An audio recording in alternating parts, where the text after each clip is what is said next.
Cada año, en el mundo, se funden más de 1.000 millones de toneladas de arrabio. Pero, ¿de dónde viene este metal ardiente? Imagina un horno gigante, tan alto como un edificio de 35 pisos, que nunca duerme. Sus entrañas brillan como el núcleo de la Tierra, y la temperatura alcanza los 2000 grados. Es un alto horno. Aquí no solo se funde metal, aquí nace el corazón de la industria. Pero hay un secreto que solo conocen aquellos que están junto a la piquera. Si te quedas hasta el final, descubrirás qué sucede realmente en el centro mismo de esta fortaleza en llamas, y por qué eso lo cambia todo.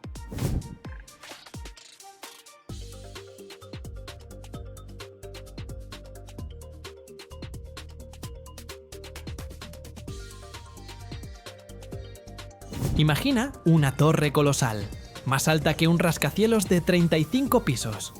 La tierra bajo tus pies vibra ligeramente por su incesante trabajo, y el aire está lleno de un zumbido parecido al aliento de una bestia gigante. Por la noche, su cima resplandece, ahuyentando la oscuridad. Esto es un alto horno. Una fundición vertical colosal donde, de manera ininterrumpida, 24 horas al día, 7 días a la semana, ocurre la magia de transformar el mineral en metal. El nombre tiene su historia. Proviene de la idea de soplar. Y no es casualidad. El secreto principal del alto horno es la inyección constante de aire increíblemente caliente, que mantiene el fuego y pone en marcha todos los procesos necesarios. Si cortáramos un alto horno por la mitad, veríamos que se parece a una botella alargada. Cada una de sus partes tiene su propio nombre y propósito. Las paredes del alto horno están revestidas por dentro con ladrillos refractarios especiales, capaces de soportar temperaturas que derriten la piedra. Es una verdadera fortaleza, construida para domar el fuego.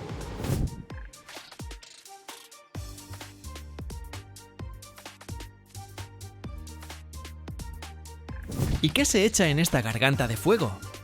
El proceso se asemeja a la preparación de un plato, con una receta muy estricta. La mezcla de ingredientes que se carga en el horno se llama carga. Estos son sus componentes principales: materia prima de mineral de hierro, combustible o coque, y fundentes. Estos tres componentes se cargan en el horno en capas estrictamente definidas. Una capa de coque, luego una capa de materia prima mineral con fundentes, de nuevo coque, y así sucesivamente. Cada pocos minutos se envía al horno una nueva porción que pesa decenas de toneladas. La materia prima de mineral de hierro es la base de todo. Generalmente no se utiliza simplemente el mineral extraído de la tierra, sino aglomerado o pellas especialmente preparadas.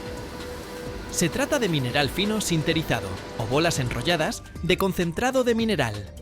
La tarea principal es que la materia prima contenga la mayor cantidad posible de compuestos de hierro con oxígeno, de los cuales luego habrá que extraer ese oxígeno. El coque es carbón de piedra tostado en hornos especiales sin acceso de aire. Después de este tratamiento, se vuelve fuerte, poroso y arde liberando una enorme cantidad de calor. Pero su papel no termina ahí.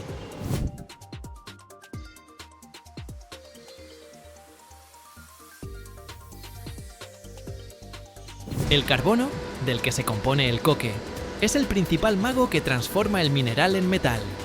El fundente más común es la piedra caliza ordinaria. ¿Para qué sirve? En el mineral y el coque siempre hay impurezas innecesarias, la llamada ganga. La piedra caliza ayuda a aglutinar estas impurezas, formando una escoria de fácil fusión. Así que, la carga está dentro. ¿Qué sigue? Ahora viene lo más interesante. Dos corrientes se mueven una hacia la otra.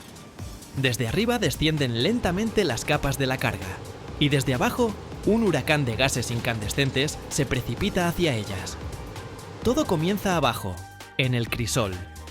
A través de tuberías especiales, se inyecta en el horno, a una presión enorme, aire calentado a una temperatura de 1200 grados Celsius. Eso es más caliente que la lava de un volcán. Al encontrarse con el coque al rojo vivo, el oxígeno del aire se enciende instantáneamente. La temperatura en esta zona se dispara hasta los 2000 grados. Al mismo tiempo, se forma dióxido de carbono. Pero al ascender y pasar, a través de nuevas capas de coque, se transforma en otro gas, el monóxido de carbono. Y este gas es el verdadero ladrón de oxígeno.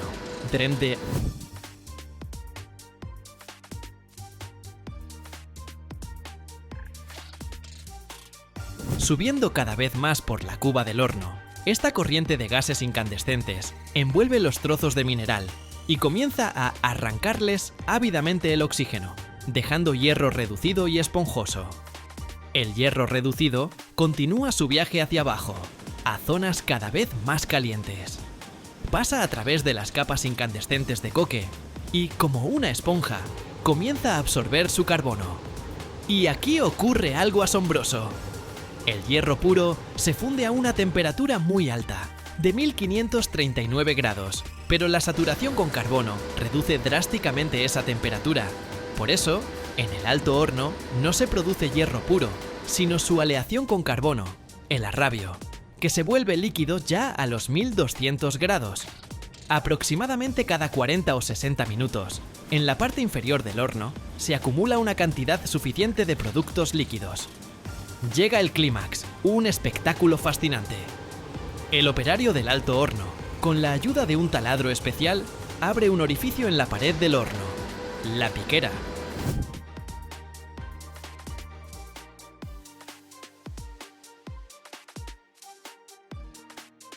Primero se extrae la escoria. Es más ligera que el arrabio, por lo que flota en la superficie. Es una masa fundida, parecida a la lava, que fluye hacia cucharas especiales. Y luego se abre la piquera de arrabio. Y de allí sale con un rugido un chorro cegador y chispeante de metal fundido. Este es el río de fuego. La temperatura de esta corriente es de unos 1500 grados. Fluye por canales especiales, inundando todo a su alrededor con una luz deslumbrante, y llena cucharas gigantes, parecidas a vagones cisterna. Cada una de estas cucharas contiene cientos de toneladas de metal líquido. A continuación, el arrabio se enviará a su siguiente etapa. O se verterá en moldes, o, lo que es más común, se enviará para su procesamiento en acero. El alto horno es una producción asombrosa que no solo produce arrabio. Los subproductos no son menos importantes. La escoria de alto horno, que ya hemos mencionado, después de enfriarse y triturarse, se convierte en una valiosa materia prima para la producción de cemento, bloques de construcción y pavimento de carreteras. El gas de alto horno que sale del horno no se libera a la atmósfera. Se limpia de polvo y se utiliza como combustible para calentar ese mismo aire que se inyecta en el horno. Se crea una especie de ciclo cerrado que hace el proceso más económico.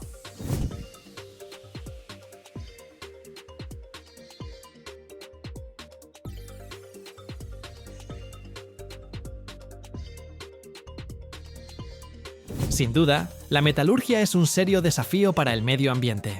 Sin embargo, las tecnologías modernas no se detienen. Durante la modernización de los altos hornos, se instalan potentes filtros y sistemas de limpieza que capturan el polvo y los gases nocivos.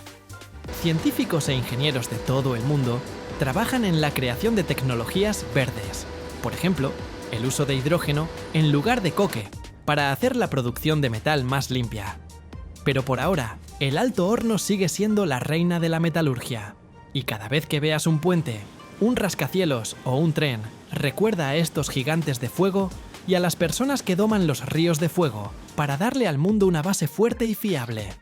Durante 75 años, desde finales del siglo XIX hasta la década de 1970, Estados Unidos fue el líder mundial indiscutible en la producción de arrabio, acero y productos laminados.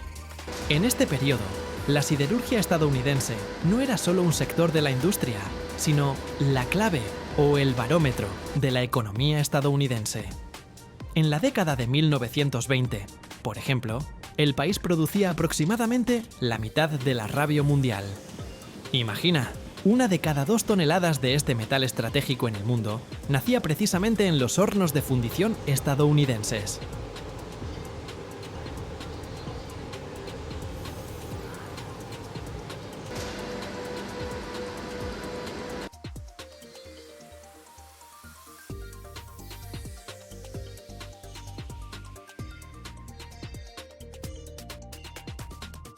Cada año, en el mundo, se producen más de 10 millones de toneladas de lana mineral, un material capaz de detener el frío, el fuego e incluso una catástrofe climática. Te sorprenderás al saber que para crearla se funden piedras, vidrio e incluso residuos metalúrgicos. En este video, verás cómo de una lava incandescente nace una lana esponjosa, por qué es más delgada que un cabello y cómo detiene las emisiones de 200 toneladas de dióxido de carbono. Pero lo más importante, revelaremos un secreto que los fabricantes ocultan cuidadosamente. Mira hasta el final y descubrirás lo que la mayoría ni siquiera sospecha.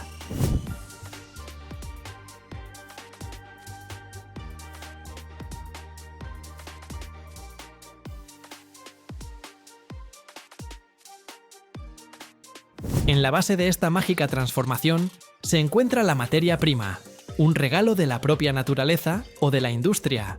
Para crear la más conocida, la lana de roca o basáltica, se utilizan exclusivamente rocas volcánicas, basalto, gabro, dolomita y caliza, que constituyen hasta el 98% del peso del producto final.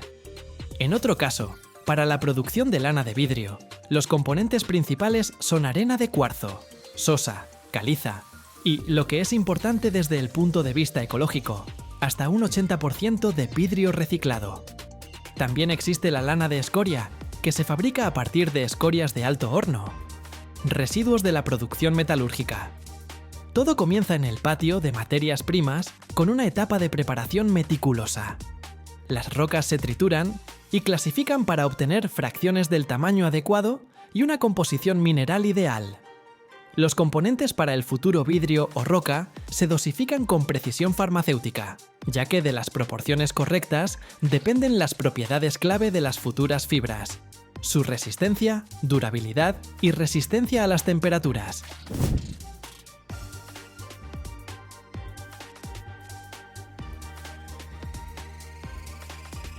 A continuación, la mezcla preparada, que los profesionales llaman carga, se envía a su corazón ardiente, el horno de fundición. Puede ser un cubilote vertical, donde la materia prima se funde por el calor de la combustión del coque, o un enorme horno de balsa. Aquí, a una temperatura de entre 1400 y 1500 grados Celsius, los componentes sólidos se transforman en una masa fundida homogénea y viscosa. Este proceso se supervisa sin cesar, ya que la más mínima desviación de temperatura puede cambiar la viscosidad de la masa y, por lo tanto, afectar el grosor y la longitud de las futuras fibras. Cuando la roca finalmente se ha rendido al fuego y se ha convertido en una masa líquida, llega la etapa más responsable y espectacular: la formación de las fibras. La masa fundida se vierte en un chorro fino sobre los rodillos de una centrífuga, que giran a una velocidad vertiginosa. Bajo la acción de una fuerza centrífuga colosal, la masa incandescente se estira y se desgarra en millones de hilos microscópicos.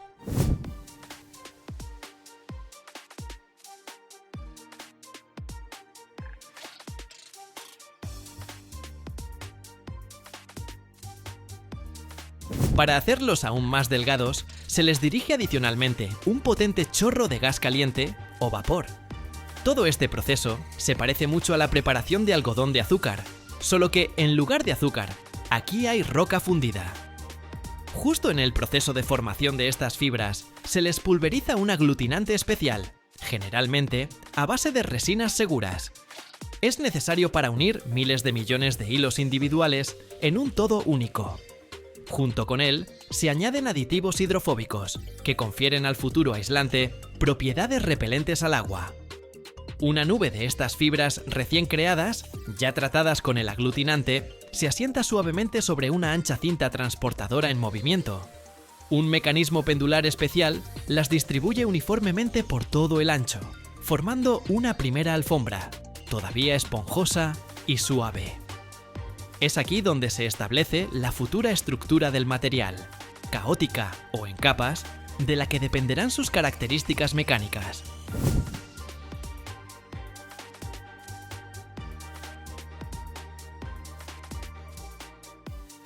Para que esta alfombra esponjosa adquiera resistencia, elasticidad y su forma final, se envía a una larga cámara de polimerización.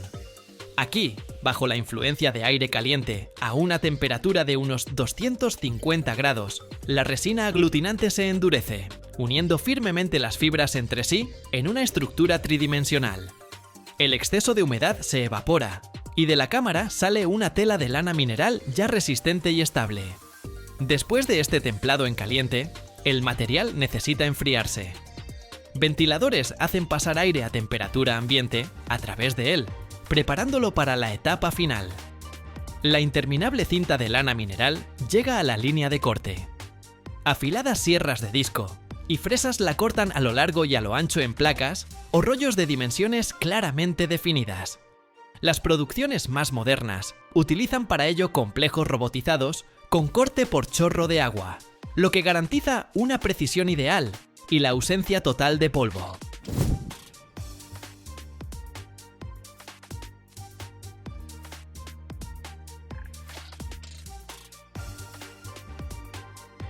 La última etapa, antes de que el aislante se dirija a las obras de construcción, es el empaquetado. Dado que el 99% del volumen de la lana mineral es aire, para facilitar su transporte y almacenamiento, se comprime. Potentes máquinas comprimen el producto, reduciendo su volumen varias veces, y lo envasan herméticamente en una película resistente. Pero no hay que preocuparse. Gracias a la extraordinaria elasticidad de las fibras, después de desempaquetar, el material recupera por completo su grosor inicial y todas sus propiedades únicas en cuestión de minutos, listo para servir durante décadas, conservando el calor y la comodidad en nuestros hogares. Es importante destacar que las fábricas modernas han convertido la producción en un proceso prácticamente sin residuos.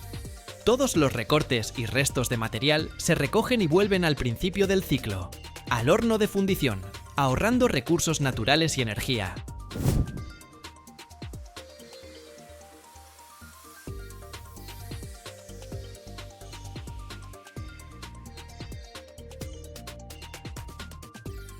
La escala de esta industria y su impacto real son impresionantes.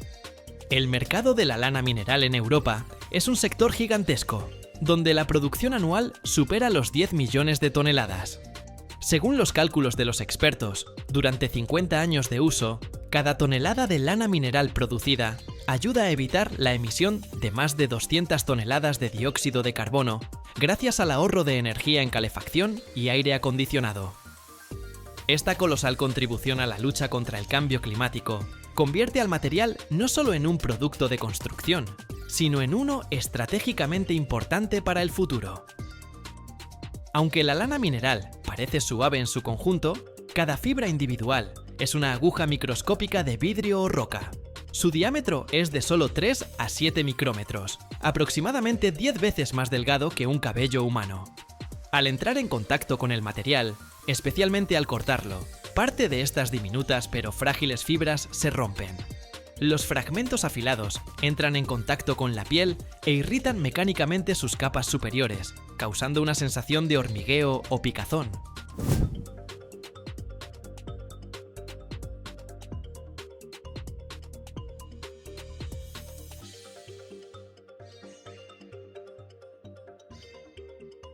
Esta sensación no es una reacción química o alérgica, sino una irritación puramente mecánica, similar al contacto con miles de astillas microscópicas. Por eso, al trabajar con lana mineral, es necesario usar equipo de protección personal: guantes, ropa de manga larga, gafas y mascarilla. Los fabricantes modernos han mejorado significativamente la calidad de la fibra, haciéndola más elástica y menos quebradiza. Los aglutinantes de mejor calidad retienen mejor las fibras dentro de la placa, lo que reduce la cantidad de polvo y partículas sueltas. Por lo tanto, la lana mineral de hoy en día es más segura y cómoda para trabajar que sus análogos de hace 20 años.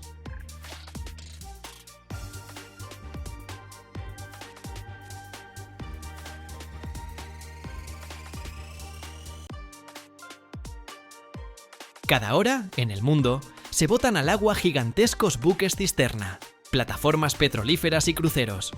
Pero, ¿alguna vez te has preguntado qué mantiene a estos monstruos de acero en su sitio en medio del océano? Son las cadenas. No de juguete, sino de esas en las que un solo eslabón pesa media tonelada y soporta una carga equivalente a 3 Boeing 747. Pero, ¿cómo se crea una serpiente de metal de 400 metros de largo que no teme ni al hielo ni a las tormentas?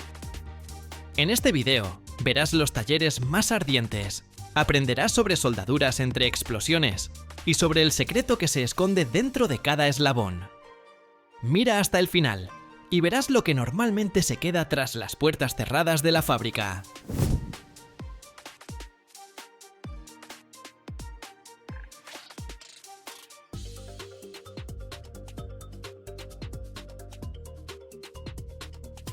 Todo comienza no en el taller caliente, sino en la acería, donde a partir de mineral y chatarra se funde un acero aleado especial. No es un metal común. Para la producción de cadenas que soportarán cargas de miles de toneladas, se necesita un acero de la más alta calidad, capaz de resistir no solo la tracción, sino también la fragilidad a las temperaturas extremadamente bajas de las aguas árticas y la corrosión incesante.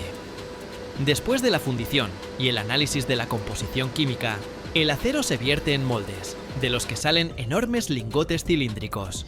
Estos lingotes, aún calientes, pasan por trenes de laminación, que con una fuerza increíble comprimen y estiran el metal, convirtiéndolo en largas barras de acero de sección redonda. El diámetro de estas barras puede superar los 200 milímetros, el grosor del tronco de un árbol adulto. Después de enfriarse, se cortan en segmentos de una longitud determinada. Cada uno de estos segmentos es el futuro eslabón de una cadena gigantesca.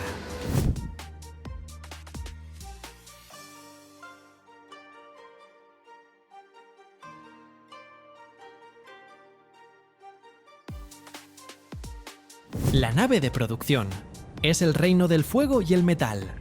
El aire aquí está saturado con el zumbido de los mecanismos y el olor agudo del acero al rojo vivo. Es aquí donde ocurre el proceso mágico de transformar una barra recta en un eslabón curvo y cerrado. Primero, la barra de acero entra en la boca infernal de un horno de inducción. En cuestión de minutos, un potente campo electromagnético la calienta a una temperatura de 1200 grados Celsius. El metal se vuelve plástico y maleable, alcanzando un deslumbrante color rojo cereza al rojo vivo. A continuación, la barra incandescente se alimenta inmediatamente a una prensa de doblado. Manipuladores hidráulicos, con una facilidad que parece imposible para tal masa, la doblan alrededor de un molde especial, dándole su característica forma de U. Ahora llega el momento clave que distingue la creación de una cadena de cualquier otro proceso. La pieza en bruto, en forma de U, aún caliente, se enhebra a través del último eslabón ya terminado y enfriado de la futura cadena.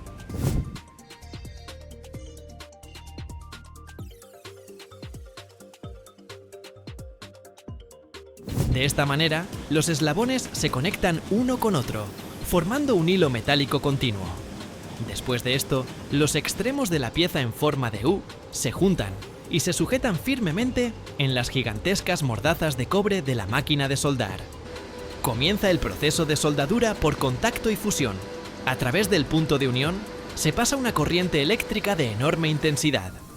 El metal en el punto de contacto se derrite instantáneamente, acompañado de un destello cegador y una fuente de chispas. En ese momento, una prensa hidráulica, con una fuerza de cientos de toneladas, comprime los extremos fundidos, fusionándolos literalmente a nivel molecular en una sola pieza. En el lugar de la soldadura, se forma un exceso de metal, la llamada rebaba, que se corta inmediatamente con cuchillas especiales mientras el eslabón aún está caliente. Un eslabón recién soldado todavía no está listo para las pruebas. Para darle la máxima resistencia, hay que templarlo correctamente.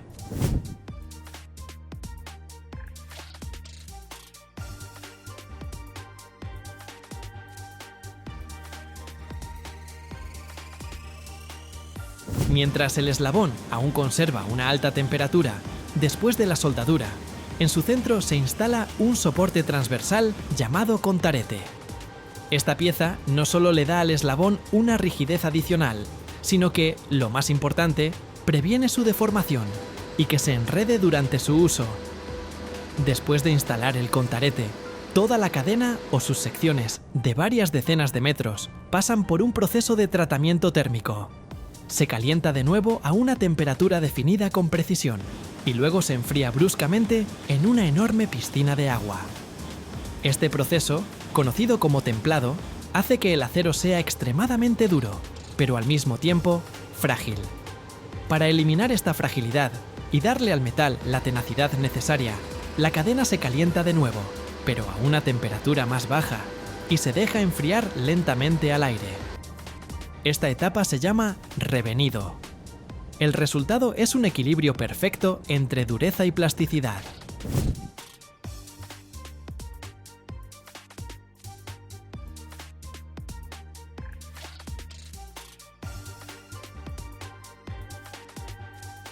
Ni un solo metro de la gigantesca cadena abandona la fábrica sin pasar por una serie de las pruebas más rigurosas.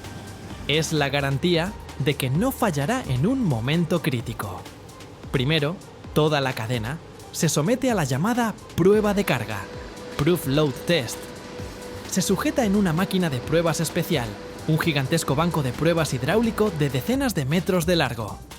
La máquina comienza a estirar la cadena con una fuerza que supera considerablemente su carga de trabajo nominal. Durante este proceso, cada eslabón, cada soldadura, sufre una tensión colosal. Los inspectores examinan cuidadosamente la cadena, buscando cualquier signo de deformación o microfisuras. Pero la prueba más dramática es la prueba de rotura. De un lote terminado de la cadena, se corta una muestra de prueba de varios eslabones. Se instala en el mismo banco de pruebas y se estira hasta que se rompe. La fuerza registrada en el momento de la rotura debe superar varias veces los requisitos mínimos de las normas.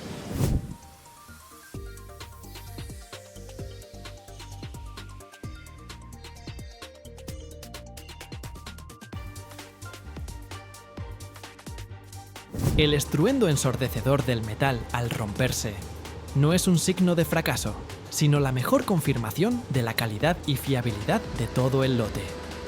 Después de las pruebas mecánicas, cada eslabón se inspecciona con ultrasonido y defectoscopia, por partículas magnéticas, para detectar cualquier defecto interno oculto. Solo después de pasar con éxito todas estas etapas, la cadena recibe su certificado de calidad y está lista para ser enviada.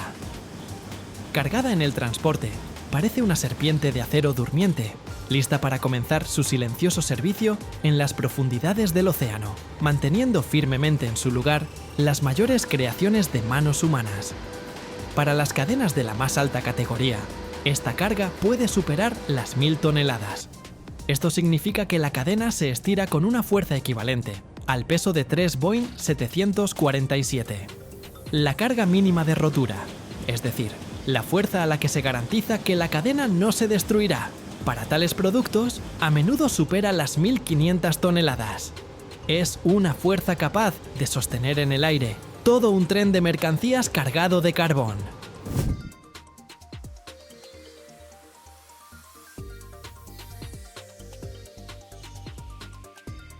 Detrás de cada gigantesco eslabón hay un mundo de cifras impresionantes que ayudan a comprender la verdadera escala y potencia de estos productos.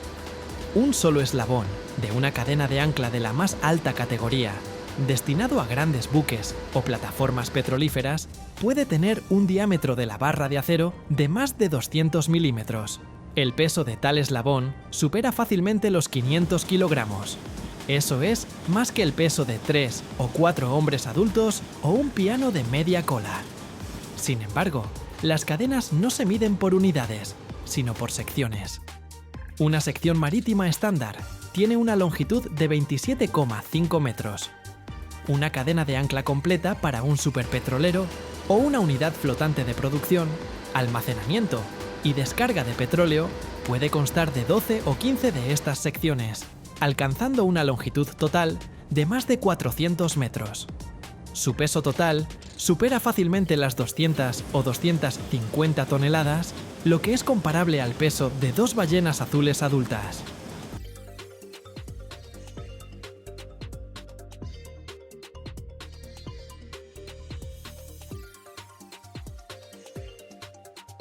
Cada año, en el mundo, se funden más de 1.500 millones de toneladas de acero. Pero solo unas pocas de estas moles se convierten en verdaderos gigantes. Ejes del largo de un autobús y con el peso de un tanque, capaces de hacer girar turbinas, mover barcos y soportar los embates de los elementos. No se estampan, se forjan, se templan y se pulen con una precisión de décimas de milímetro. Esta es una historia de fuerza, fuego y acero, domada por el hombre.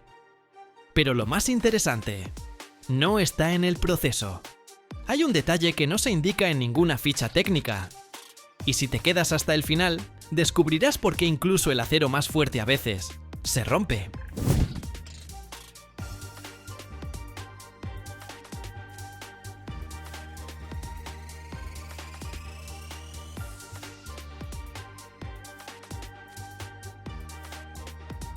Todo comienza no en un torno, sino en la nave de fundición, donde el metal aún no es acero, sino solo una idea, solo un resplandor ardiente sobre los crisoles.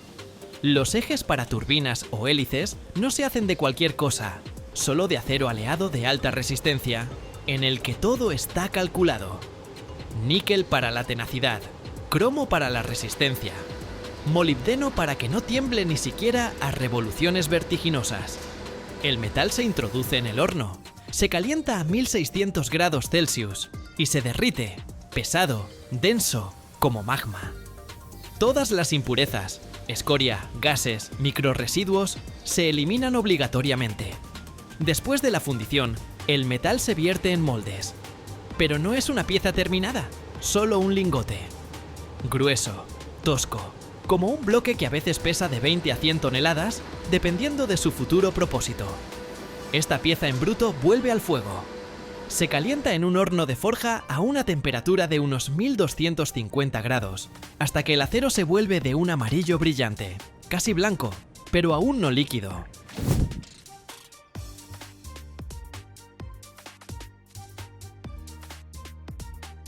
En este estado es maleable como masa fresca, pero el peso no desaparece. Varias decenas de toneladas de masa incandescente que no puedes empujar con una pala.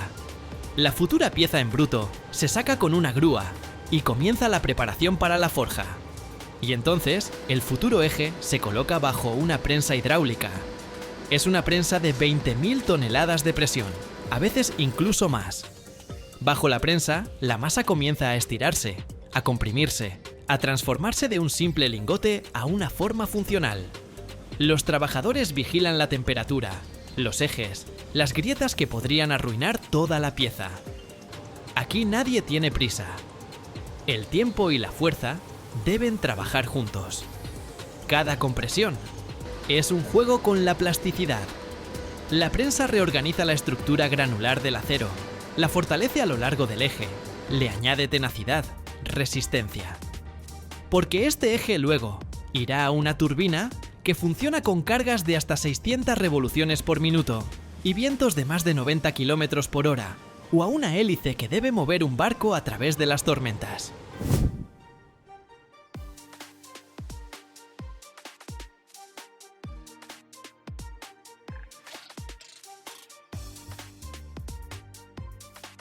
Cuando el eje ya está forjado y un poco enfriado, comienza una etapa sin la cual no resistiría el viento, no soportaría el par de torsión de la hélice, no sobreviviría a la carga de torsión. Hay que templarlo. Cada eje son decenas de toneladas de acero, y la temperatura en su centro baja más lentamente que en el exterior. Por eso, primero se vuelve a calentar por completo, hasta casi 1000 grados, a veces más, dependiendo de la marca del acero. Esto es la austenización. La estructura de la red cristalina cambia. El acero se vuelve más homogéneo, listo para futuros golpes y cargas. Este calentamiento dura horas y a veces más de un día. La temperatura se mantiene estable en hornos, cuyo tamaño es mayor que el de un garaje de autobuses, y el panel de control se parece más a la cabina de un reactor. Allí se controla cada grado, porque si hay un sobrecalentamiento o un salto brusco, el eje se deformará y ya no servirá ni para una turbina ni para un barco.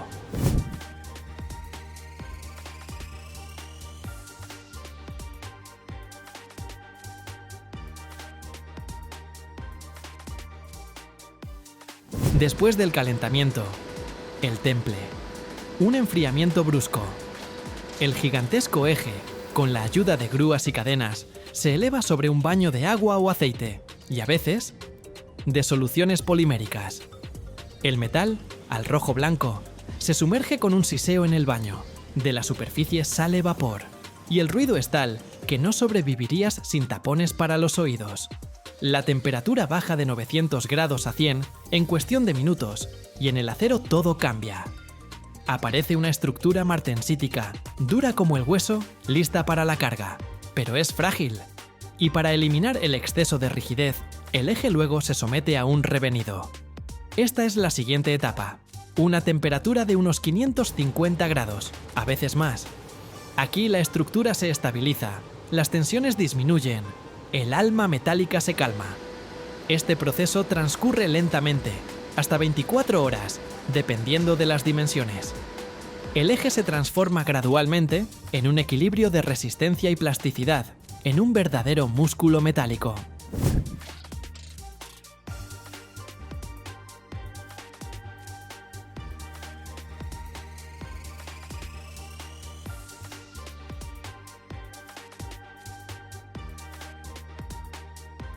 Después del tratamiento térmico, el eje ya es fuerza, pero salvaje, aún no domesticada.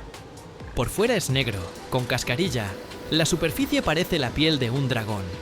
Irregular, con pequeñas cavidades en algunos lugares, a veces con brillo, a veces quemada.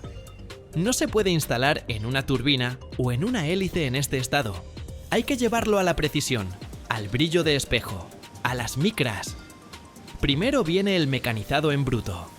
El enorme eje, que pesa como un tanque, se coloca en un centro de torneado, pero no en uno cualquiera.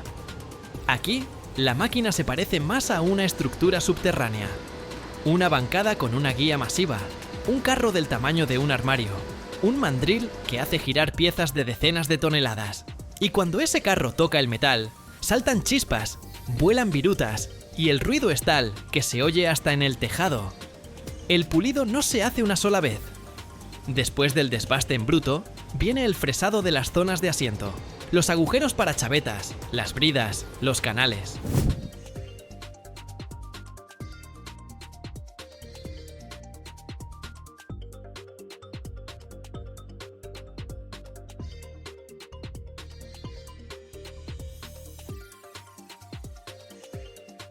Aquí la medición no es a ojo.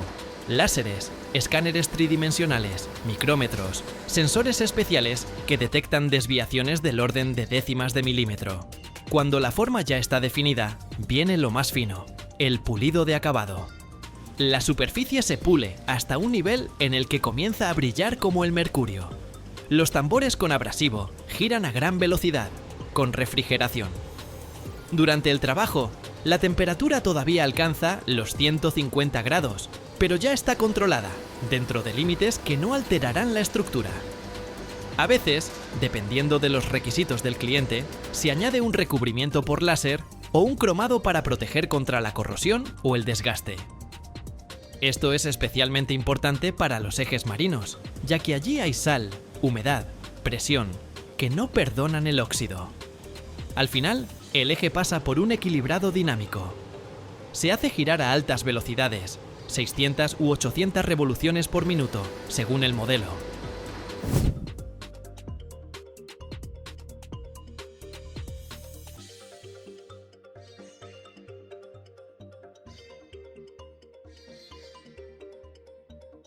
Los sensores registran microoscilaciones y los especialistas añaden o quitan gramos de metal donde es necesario, para que en funcionamiento el eje avance como la punta de una flecha, sin vibraciones, sin bamboleos. Como resultado, lo que hace unas semanas era un trozo de metal al rojo vivo. Ahora es un eje de rotación perfectamente calibrado que irá a una turbina eólica, al propulsor de un barco o a un gigante industrial. Liso, especular, con un sello de calidad y un número de serie, espera su viaje. Al mar, a la estepa o a donde se necesite una fuerza de rotación precisa. El eje está listo, brilla, pesa varias decenas de toneladas y tiene la longitud de un autobús urbano. pero todavía hay que transportarlo a donde se convertirá en el corazón de una turbina o la hélice de un barco. Para ello se recurre a la artillería pesada. Plataformas de 12 o 20 ejes, una grúa de 300 toneladas, escolta, permisos de circulación e incluso el desmontaje de líneas eléctricas.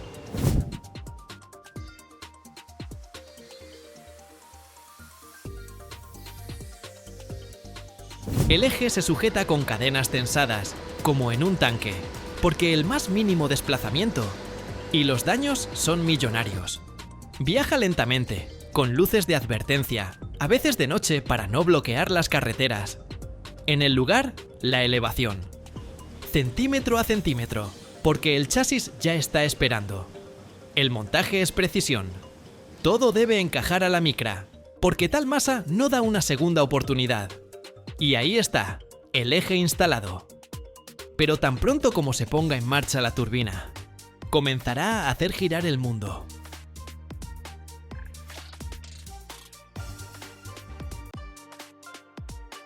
Cada año, en el mundo se lanzan más de 2000 misiles de crucero, pero solo uno puede volar a 50 metros del suelo, esquivar radares, recorrer más de 1600 kilómetros y dar en el blanco con precisión milimétrica. Ese misil se llama Tomahawk.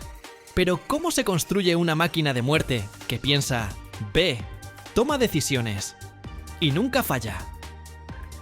Hoy vamos a adentrarnos en los laboratorios más modernos y los talleres secretos, donde nace cada componente de esta arma. Y si te quedas hasta el final, descubrirás un secreto que no aparece en ningún libro. ¿Sabías si tu país fabrica misiles de crucero? Escríbelo en los comentarios.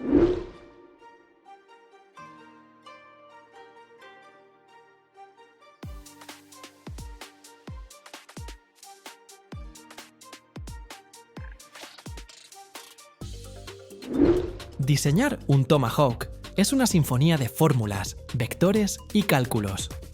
Los ingenieros no solo dibujan el cuerpo, resuelven ecuaciones que deben cortar el aire con una precisión de centímetros. Cada superficie, curva y abertura del motor se modela en programas CAD y pasa por simulaciones aerodinámicas. El objetivo: crear un cuerpo que vuele más de 1600 kilómetros, casi invisible a los radares y estable a 30 o 50 metros sobre el suelo. Esto no es un simple misil. Es un pequeño avión explorador con una misión suicida. En las simulaciones digitales prueban la fuerza del viento, la resistencia a 880 km por hora, los efectos de la lluvia, el polvo y la sal marina. Verifican cómo funcionará el sistema de guiado si se corta la señal o se reinicia el ordenador de a bordo. Un solo error, y en vez de impactar la base enemiga, destruye un granero en las afueras.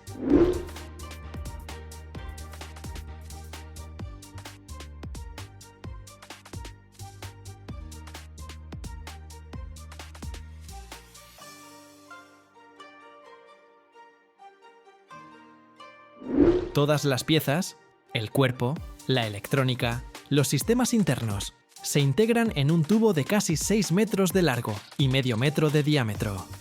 Es un arte. Empaquetar la muerte con elegancia. Después de decenas de pruebas virtuales y lanzamientos simulados, el misil entra en fase de producción. Los planos digitales se transfieren al mundo real. Fábricas de altísima precisión, con clima controlado. Aquí no hay espacio para grietas ni errores de micras. El cuerpo del misil, de más de 5 metros y medio de largo, se fabrica en secciones de aleaciones de aluminio de calidad aeronáutica, a veces reforzadas con titanio. Es un cilindro aerodinámico diseñado para soportar vibraciones, impactos, explosiones cercanas y temperaturas extremas.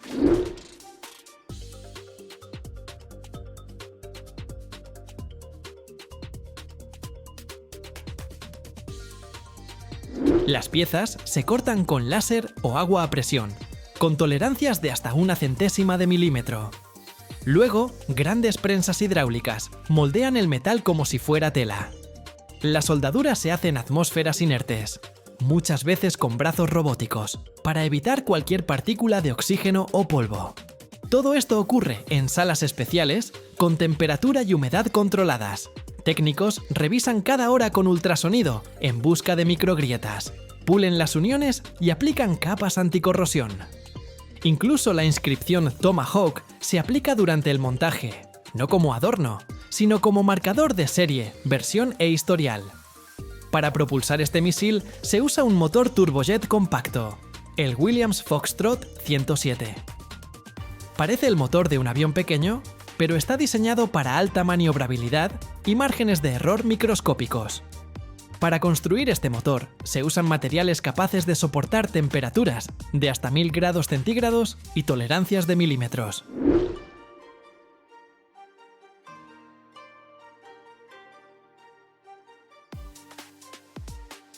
Las aspas de la turbina están hechas de aleaciones de níquel, moldeadas como esculturas más que como piezas mecánicas. Se funden por colada precisa y luego se pulen hasta que brillan como espejos, para no generar resistencia al aire. El compresor y la cámara de combustión son un rompecabezas de decenas de componentes, anillos, sellos, cubiertas. Cada pieza se revisa para asegurar su hermeticidad, porque una mínima fuga y el misil jamás despega. La tobera se fabrica con aleaciones resistentes al calor extremo, diseñadas para ofrecer máxima potencia, con mínimo consumo de combustible. Todo se ensambla en salas limpias tipo laboratorio. Técnicos con trajes estériles, temperatura estable, humedad controlada.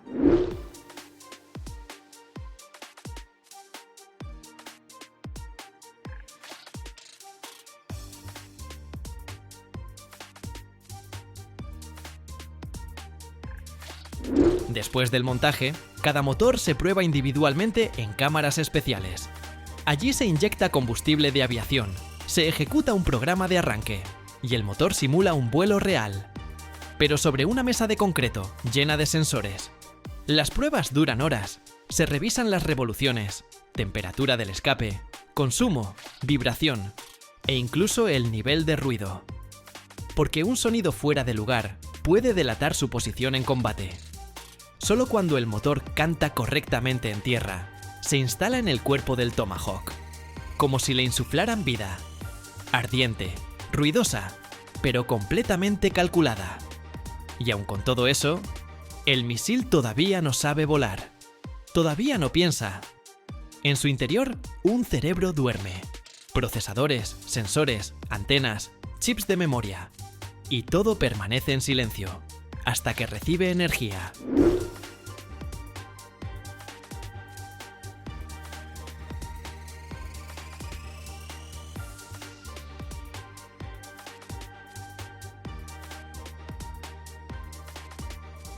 Cuando el misil se activa por primera vez, despierta su yo mecánico.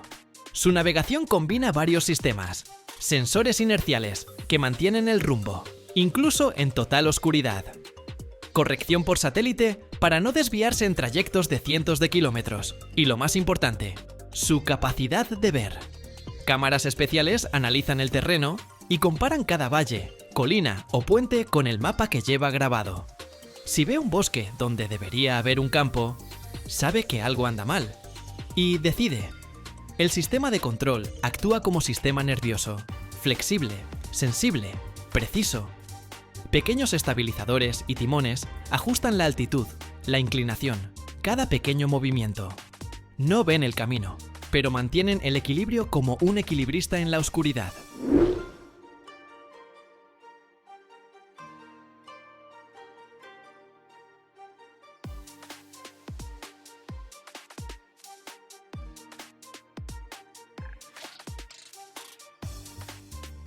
Y por último, lo más importante, lo que convierte este artefacto de ingeniería en un arma real: su cabeza explosiva. A simple vista, un cilindro escondido dentro del cuerpo, pero por dentro, un explosivo capaz de perforar concreto, destruir blindados y atravesar refugios. Se fabrica por separado, en condiciones de esterilidad absoluta. Ni una chispa, ni un electrón suelto. Todo está fríamente controlado. Aquí no se corrigen errores. Se evita que ocurran. Antes del montaje final, cada componente pasa por rayos X, pruebas de vibración, diagnóstico electrónico. Y luego se ensambla. paso a paso, en silencio, como si se armara un reloj antiguo, que solo debe marcar la hora una vez. Y cuando todo queda unido, el misil se guarda en su contenedor. No brilla, no parpadea, no hace ruido, solo espera. Su vuelo aún no ha comenzado, pero ya está. Listo.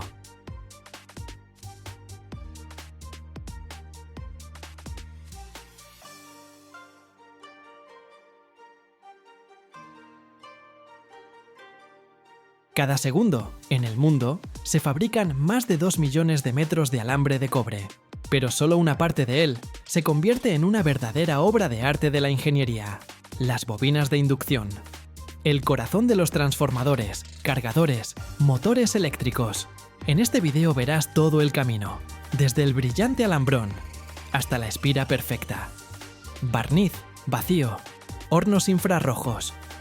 Todo para que el cobre soporte años de carga y no produzca ni una sola chispa. Quédense hasta el final. Se sorprenderán de cuánta maestría hay en un solo milímetro de alambre.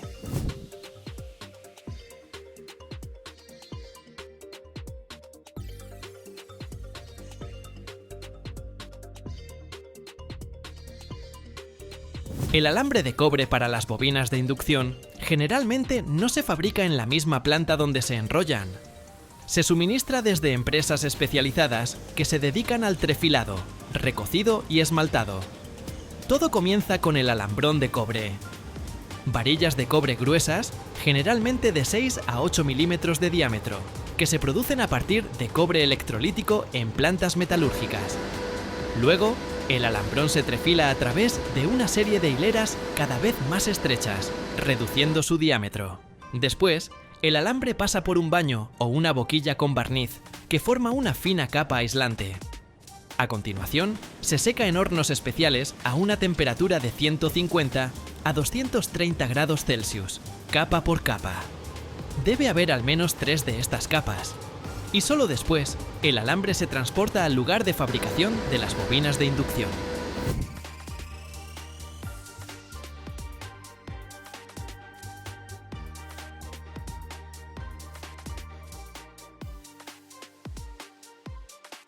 Las puertas se abren y un camión entra al territorio de la empresa. En su interior, pesadas bobinas de alambre de cobre, parecidas a carretes gigantes de hilo para titanes. Algunas del tamaño de una rueda de coche, con un peso de varios cientos de libras. Otras, más pequeñas, pero no menos importantes. Están cuidadosamente embaladas en cajas de plástico herméticas, cubiertas con una película protectora, con etiquetas por todo el perímetro. Un operario en una carretilla apiladora levanta con cuidado una bobina y la lleva a la zona de almacenamiento. Aquí todo es estéril.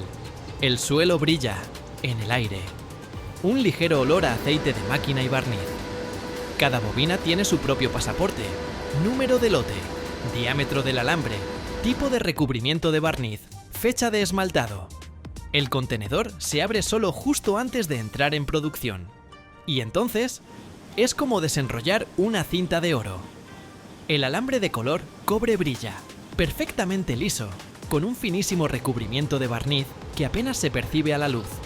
Un solo toque descuidado, y se puede dañar el esmalte, por eso solo se toca con guantes.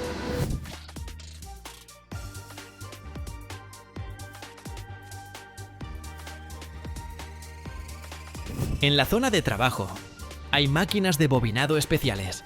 Parecen arañas silenciosas, listas para comenzar su minucioso tejido. El operador inserta la bobina de alambre en el soporte, pasa el extremo a través de un rodillo guía y lo fija en el núcleo de la futura bobina de inducción. Generalmente, un núcleo de ferrita o metálico. La máquina se pone en marcha. El alambre gira alrededor del núcleo con precisión micrométrica, vuelta tras vuelta, apretado, sin ningún espacio. La velocidad es controlada por una computadora, demasiado rápido. El alambre podría romperse o sobrecalentarse. Demasiado lento. La producción sería ineficiente. Todo sucede en completo silencio. Solo se oye el ligero zumbido del motor y el susurro del metal. En la pantalla, el esquema de bobinado, tipo de bobina, número de vueltas, geometría, a veces incluso el ángulo de inclinación de las espiras. El operador vigila atentamente la tensión del alambre, porque hasta el más mínimo aflojamiento reduciría la inductancia y, por lo tanto, toda la bobina sería defectuosa.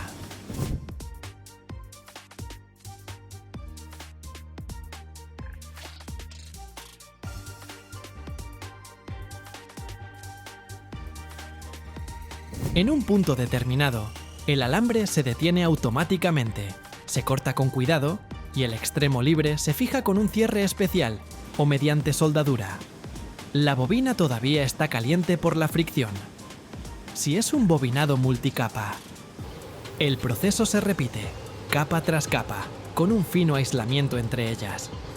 Al final, se obtiene un cilindro compacto, el corazón de cualquier transformador, cargador o motor eléctrico. En la nave se oye un ligero zumbido. Es la línea de impregnación que se pone en marcha. Las bobinas de cobre, recién ensambladas y aún tibias al tacto, avanzan por la cinta transportadora hacia la sección donde tendrá lugar su ritual de protección. Les espera un baño de brillante barniz dieléctrico o de resina epoxi transparente, sustancias que harán que cada vuelta sea fuerte, estable y resistente.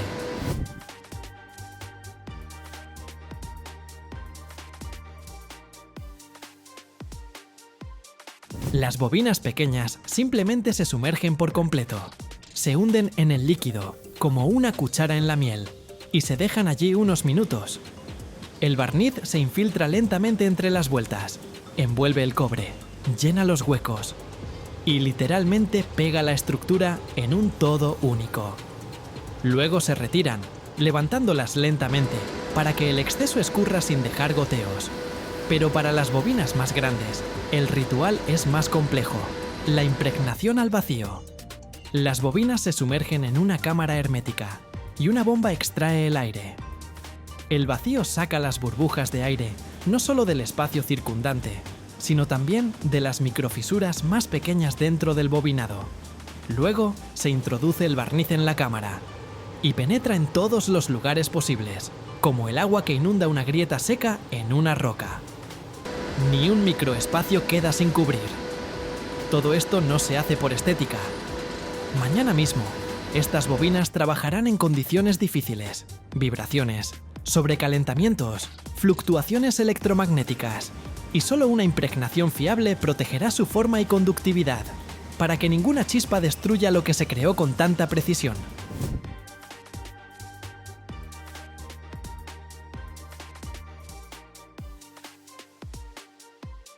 Después de bañarse en barniz, las bobinas de inducción continúan su camino, hacia la zona de secado, un horno.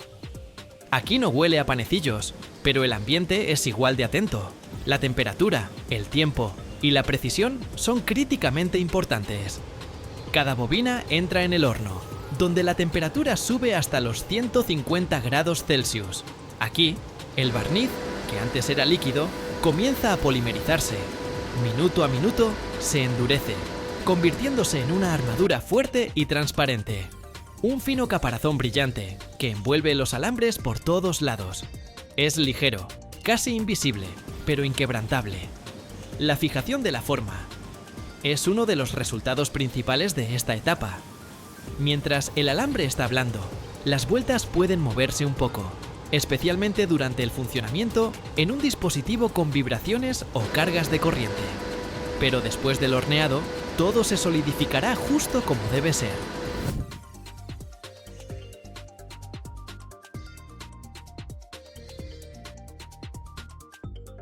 Algunas fábricas, en lugar de cámaras clásicas, utilizan hornos infrarrojos, que funcionan de manera localizada, calentando la superficie más rápida y uniformemente.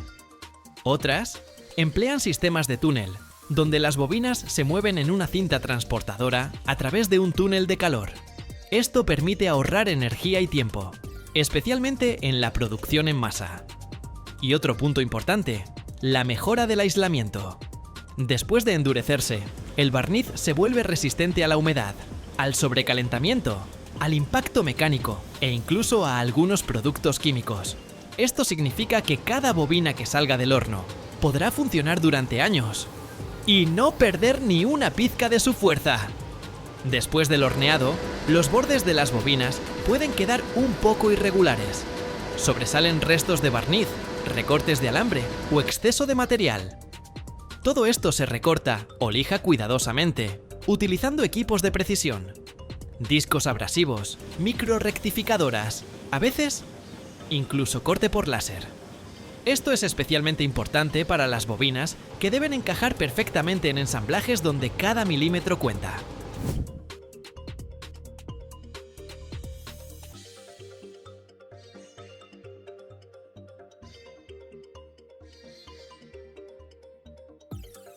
Después de la impregnación y el tratamiento térmico, el barniz o la resina epoxi a veces sobresalen en forma de gotas o pequeños excesos. Se eliminan delicadamente a mano o con equipos especiales. A veces se utilizan cuchillos ultrasónicos o microfresadoras para preservar la estructura, pero eliminar lo superfluo. La forma final debe ser perfecta para el montaje. Altura correcta, anchura, ubicación de los terminales. El producto se verifica para asegurar que cumple con las especificaciones técnicas, visualmente, mecánicamente y a veces con escáneres tridimensionales. Porque si una sola vuelta está ligeramente desplazada, eso ya puede ser motivo de rechazo.